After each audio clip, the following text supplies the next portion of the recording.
Isaiah 40 verses 30 and 31 says, "Though youths grow weary and tired, and vigorous young men stumble badly, yet those who wait upon the Lord will gain new strength. They will mount up their wings like eagles. They will run and not get tired, and they will walk and not become weary."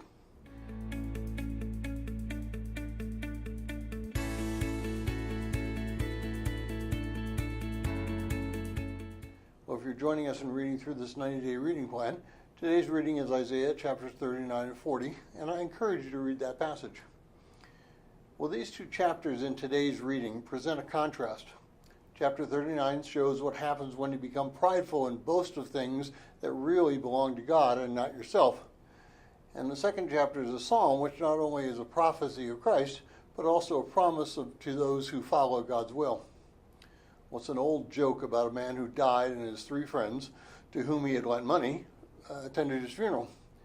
The first reached into his pocket and pulled $1,000 out and dropped it in the grave. The second reached into his pocket and pulled $500 out and dropped it into the grave. And the third, who owed $10,000, took out his checkbook, wrote a check, and dropped the check into the grave. Each one repaid the debt, but it did no good for the person who was dead.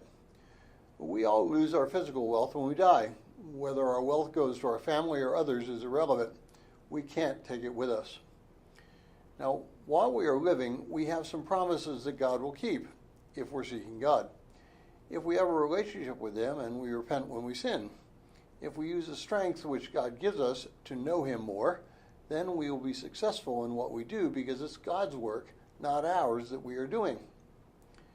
Those who trust God, those who strive to do His will, are always renewed. It's exciting to see how God works in people's lives, particularly when He has allowed us to participate in those lives. It is our responsibility to walk before God as best we can. If we do that, He will honor us not only by giving us the desires of our heart, but also the excitement of knowing that we are in His will.